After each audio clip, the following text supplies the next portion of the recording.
자, 차차 나아지겠지. 차재권의 차차 나아지겠지. 정치 이슈 살펴드리겠습니다. 부경대 정치외교학과 차재권 교수 함께합니다. 어서 오십시오. 예, 안녕하십니까.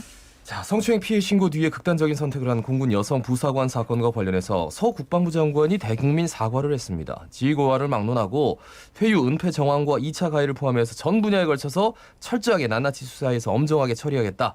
이런 입장을 내놨는데 어떻게 보셨어요? 뭐 저는 좀 안타깝다. 왜 계속 군대가 사실은 대단히 그런 문제들이 많이 숨겨져 왔죠. 숨겨져 왔고 아마 그렇게 저는 제도적으로 쌓여있던 어떻게 보면 적폐에 가까운 그런 문제들이 지금 하나씩 불거져 나오고 있는데 뭐 요즘 같으면 사실 그런 부분에 대해서 국민적인 어떤 반감이 굉장히 고조되어 있는 상황에서 나오고 있어서 저는 뭐 정부도 좀 어렵고 대통령도 어렵고 아마 여당도 굉장히 곤혹스러운 그런 상황을 만들고 있지 않나 싶습니다. 네, 예. 뭐 군대 내에서는 사실 뭐 이런 문제뿐만 아니라 그동안 꾸준하게 말씀하셨던 여러 가지 적폐들이 있었는데 저는 기본적으로 군대에 우리 저희들이 있는 마초 문화는 전혀 제가 볼 때는 뭐 많이 약화되긴 했지만 그래도 여전히 남아 있고 그래서 요즘 뭐 사실 뭐 여당도 그렇고 야당도 그렇고 일각에서 페미니즘에 관한 약간의 반감들이 만들어지고 있죠. 특히 20대 이대남 현상을 좀 이렇게 주동력으로 삼아서 그런데 지금 우리 사회에 아직까지 남아 있는 여성에 대한 현존하는 문제가 있다 이런 것들을 그대로 드러내는 그런 사건이라고 봅니다. 그러니까 지금 이제 엄정하게 처리해도 계속해서 나올 겁니다. 그럴 네네. 때마다 더 엄정하게 철저하게 아니요. 저는 제도적인 개혁을 저는 대통령이 굉장히 방향을 잘 잡은 게 이게 그냥 개인의 일탈의 문제가 아니고 그렇죠. 이거는 네. 군 내부에 있는 문화의 문제니까 그 문화를 도려내기 위해서 제도를 바꿔라 이렇게 요청하신 거는 저는 대단히 합리적인 지적이라고 봅니다. 자, 다음 소식은 국민의힘 뭐 차기 당대표 선거 열심히 보시고 계시겠죠? 예. 재밌죠. 이렇게 재미있는 삼국지보다 더 재미있는 사실 이야기 그러니까 스토리죠. 보수의 기치를 담은 그 전당대회 네네. 당대표 선거가 이 정도 주목을 받는 게 참 쉽지 않은데라는 생각이 저는 들어서. 왜냐 대한민국에서 그렇게 근데 신인 열풍 그다음에 젊은 그 세대 교체 열풍은 제가 기억하기로는 한 1970년대에 유신 정권 이전의 시기에 뭐 김영삼, 김대중 같은 삼김 시대에 나왔고 나서 이유는 거의 없었다라고 생각을 합니다. 그런데 그것보다 더 충격적인 사실 어떤 파고가 몰려오고 있고 그게 국민의힘이라고 하면 근데 민주당에서 그런 게 나오면 좀 덜 이상할 겁니다. 그런데 국민의힘이라고 하는 대단히 보수적인 정당에서 그런 것들이 나오는 게 국민들한테 대단히 충격적인 부분인 거죠. 그리고 그게 현실화되고 있다는 게 되게 더 충격적인 겁니다. 그러니까 말씀하신 대로 국민의힘 내부에서도 새 정치에 대한 열망, 세대 교체에 대한 열망이 뭐 이준석 후보 돌풍으로 이어지고 있는 걸로 평가되는데, 근데 이제 부정적으로 보시는 분들의 시각은 첫 번째 지금 보여주고 있는 행보가 뭐 나경원 후보라든지 기타 다른 후보들의 설전을 보고 뭐 눈물을 흘리고 하는 걸 봐서 따라하는 거 아니냐, 뭐가 새롭게 한다는 거냐.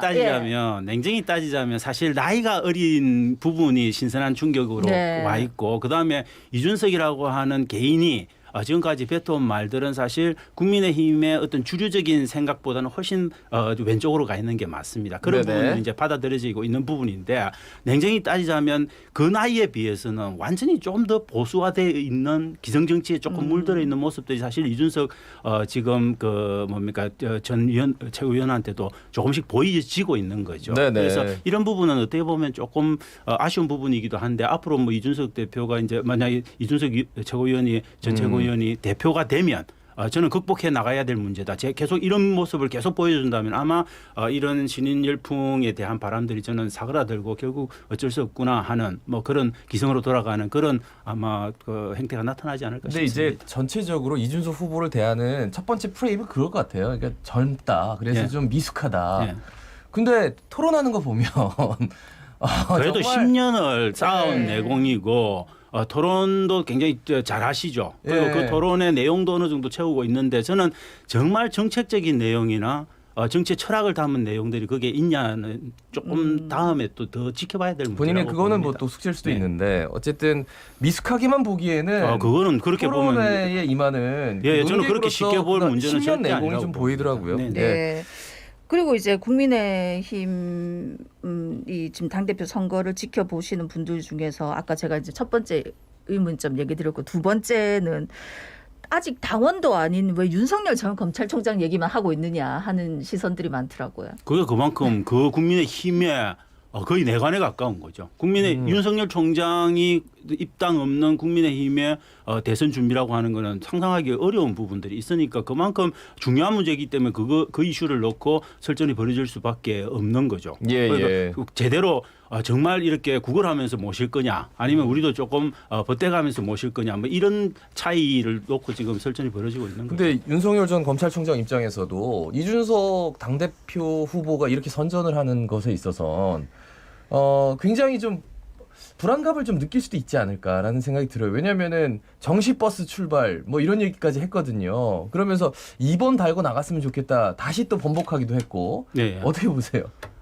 저는 조금 아까 어려운 부분들. 근데 저는 조금 이제 얼마만큼 이준석 지금 전 최고위원이 어떤 생각을 갖고 있는지 정확한 정말 내심이 뭔지는 알기 어렵습니다만 저는 삿바 싸움 속에서 유리한 좀 고지를 점령은 하고 가야 된다. 왜냐하면 당대표가 되고 나서는 끊임없이 윤석열 총장이 아마 8월이나 9월 막 이런 시기를 조율하면서 계속 국민의힘을 애달게 할 겁니다. 네네. 그때 이제 자기가 어떤 카드를 질 건가를 지금 좀 생각을 하고 있는 부분들이 있어서 그런 것들이 약간은 비판적인 부분으로 계속 스탠스를 잡아나가면서 너 없이도 우리는 갈 수 있다 이런 메시지를 계속 던져서 자기의 어떤 레버리지를 좀 키우려고 하는 그런 저는 하나의 표현이 아닐까 싶습니다. 근데 이제 많은 분들이 주목하셨는지 안 하는지 모르겠지만 김종인 전 비대위원장은 윤석열 전 검찰총장 처음에는 굉장히 열심히 돕겠다라고 했는데 본인은 이제 대선에서 윤 총장 안 돕겠다 뭐 이런 식으로 좀 말씀을 하셔가지고. 근데 그런 분은 이제 진짜 속에서 뭘 하고 계신지는 알 수 없죠. 겉으로 드러난 표현만 가지고는 알기 어려운 부분이긴 한데 네. 저는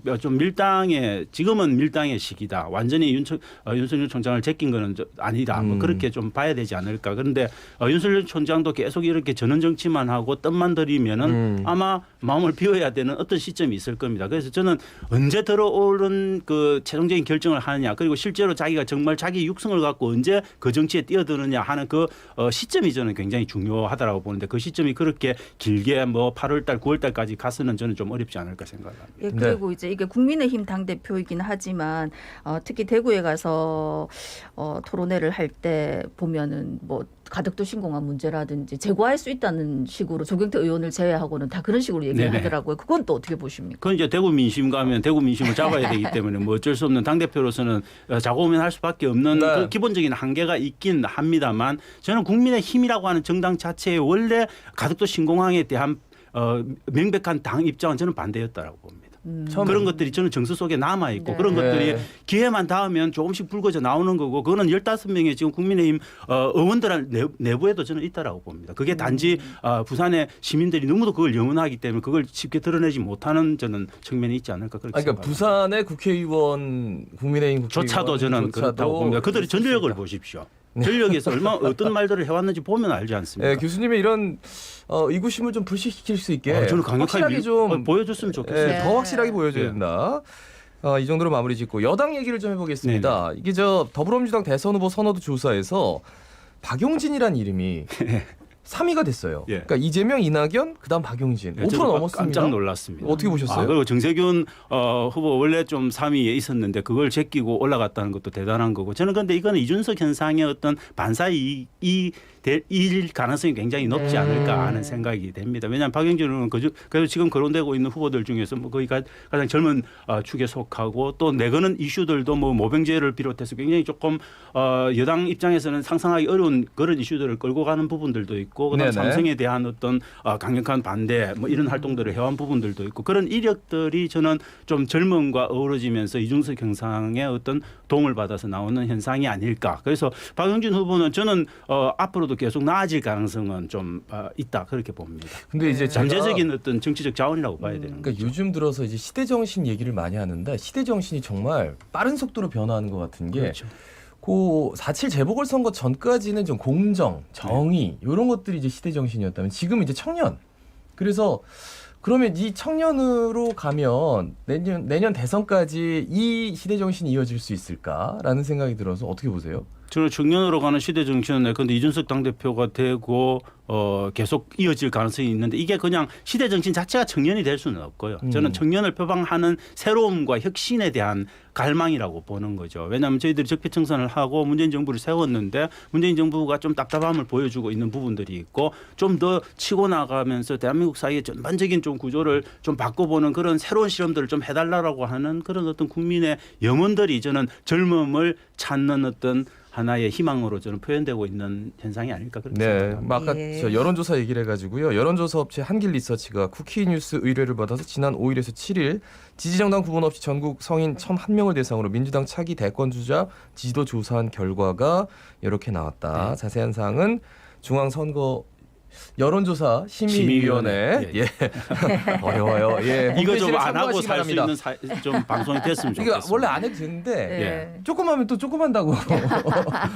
좀 대충 하고 넘어갈 건 넘어갔으면 예. 좋겠습니다. 그리고 지금 또 많은 국민들이 관심을 가지고 있는 부분 중에 하나가 이제 더불어민주당 부동산 투기 의혹이 있다고 국민권익위로부터 통보받은 의원 12명한테 당을 나가달라 네네. 이렇게 권유를 한 부분인데 어떻게 보십니까? 12명은 정말 충격 속에 아마 네. 밤잠을 설치지 않았을까. 특히 저는 그분들 중에 한 두세 분 정도는 되게 정말 억울한 경우일 네. 가능성이 굉장히 높다라고 봅니다. 네, 그런데 네. 제주의 지역구를 갖고 계신 오영훈 의원 같은 네. 경우에는 원래 농업하던 감귤농사 하시던 분이에요. 네. 그런데 그분이 갖고 있던 토지를 갖고 지금 문제를 삼고 있는 건데 그런 거는 아마 제가 볼 때는 되게 소명이 필요한 네. 부분들이 있는 거고 우상호 의원도 아마 조금은 섭섭한 부분들이 있을 거고 그래서 송영길 당대표가 당신 내 이런 불이익을 줘서 미안하다라고 말을 직접 꺼내야 네. 될 정도로 그런 문제들이 있는데 저는 국민권익위원회가 조금 저는 정말 그 엄정한 잣대들을 갖고 하고 뭔가 성과를 내야 된다라고 하는 그런 어떤 압박이 있었다. 네. 그 속에서 조금 무리하게 한 부분도 있다. 그렇지만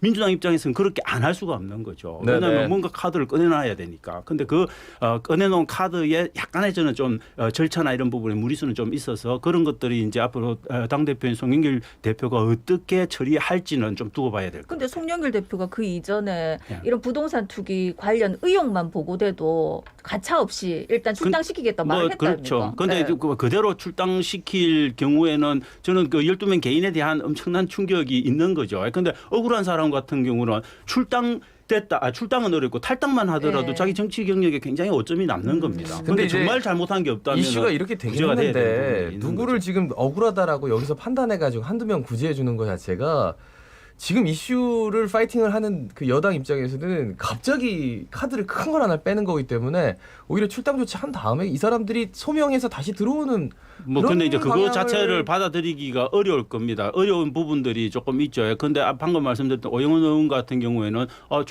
자진 탈당이나 출당 조치 이런 거 좋다. 출당해라. 근데 징계 절차를 정식으로 밟아라는 거잖아요. 그래서 징계 과정에서 자기는 소명을 하겠다. 네. 왜냐하면 국민권익위원회가 자기한테 소명행기를 단 한 차례도 안 줬다. 네. 한 차례 주고 전화 한 통화 없이 현장 확인 제대로 안 하고 다 결정한 거 아니냐. 뭐 이렇게 이제 반발을 하는 부분들이 있는데 이런 반발들이 나오기 시작하면 골치 아픈 거죠. 민주당 입장에서도. 왜냐하면 국민의힘한테 야 권익위 조사를 왜 안 받느냐라고 이야기하는데 권익위 조사가 갖고 있는 몇 가지 결함들이 드러나기 시작하면 민주당도 국민의힘한테 할 말이 없어지게 돼요. 그러니까 이제 이 조사 결과를 가지고는 일단 탈당 출당 조치하고 그 다음에 이제 상대당 법적으로, 예. 예, 법적으로 하고 저는 이제 근데 그 국민의힘에 과정에서 한 과정 정도는 더 있어야 된다. 적어도 최소한 어떤 소명의 기회를 당내에서 들어보는 어떤 저는 그런 이벤트는 조금은 생각을 해봐야 되지 않을까 이제 싶긴 반대로 이제 합니다. 국민의힘 같은 경우에는 이제 공세에서 수세로 바뀌는 게 국민의힘 쪽에서도 일단 다 전수조사하자. 네. 근데 이제 감사원을 갔어요. 네. 뭐 어떻게 보셨습니까? 감사원은 근데 감사원법 24조에 그거 할 수 없게 되어 있는 거 네. 뻔히 알면서 간 거잖아요. 네. 저는 대단히 정치적인 이벤트 행위라고 봅니다. 그래서 사실은 감사원 입장에서는 난감하죠. 자기들이 할 수 없게 법률에 못 박혀져 있는 걸 해야 되는 상황이 되면 어떻게 할까? 저는 받아들이기는 어렵고 아마 권고 정도를 하겠죠. 어디로 가보세요. 라고 권고할 수 있지만 지금 국민의힘은 그 권고를 받아서 그 기관에 한번 가보겠다는 생각까지도 갖고 있는 거죠. 근데 어떻게 국민들이- 될지 상황은 좀 지켜봐야 될 것 같습니다. 국민들이 뭐 다 알다시피 이렇게 하면 우린 조사 안 받겠다는 얘기 아닙니까? 뭐 그렇죠. 거의 그런 이야기에 가까운데 그 이야기를 조금 어려운 과정을 거쳐서 하고 있는 건데 근데 감사원이 이 사안은 무조건 권익위에 가세요라고 하는 답을 최재형 감사원장이 내놓을지는 모르겠지만 그렇게 내놓으면은 조금 완전히 수세로 가는 거죠. 그냥 국민권익위 갈 수밖에 없는 거죠. 저는 그럼. 만약에 누가 당대표가 되더라도 첫 네. 번째가 부동산 전수조사 하자. 그렇지. 네. 그거는 무조건 그렇게 국민의힘은 해야 되면 됩니다. 그렇게 되면 또 달라지지 않을까. 근데 그렇게 사태. 당 대표 입장에서 그렇게 안 하면 그 당을 어떻게 끌고 가겠습니까? 그러니까요. 새로운 당을. 일단 채찍부터 들고 네, 채찍부터 들어야 돼. 저는 국민의힘에 절대적으로 당대표의 필요하다고 위신을 좀 세우고 예, 맞습니다. 그렇게 하면 좀 더 당이 좀 국민들이 바라보는 네. 국민의힘 자체의 또 시각이 또 달라지지 않을까. 근데 국민의힘은 이제 그런 전수조사를 했을 때 사실은 국민의힘은 그래도 부자정당 아닙니까? 예. 부자정당이 재산을 축적하는 과정에서 많은 문제들이 아마 밝혀질 가능성도 있다 그렇게 봅니다. 예, 말씀 잘 들었습니다. 네, 예, 감사합니다. 고맙습니다. 지금까지 부경대 정치외교학과 차재건 교수였습니다.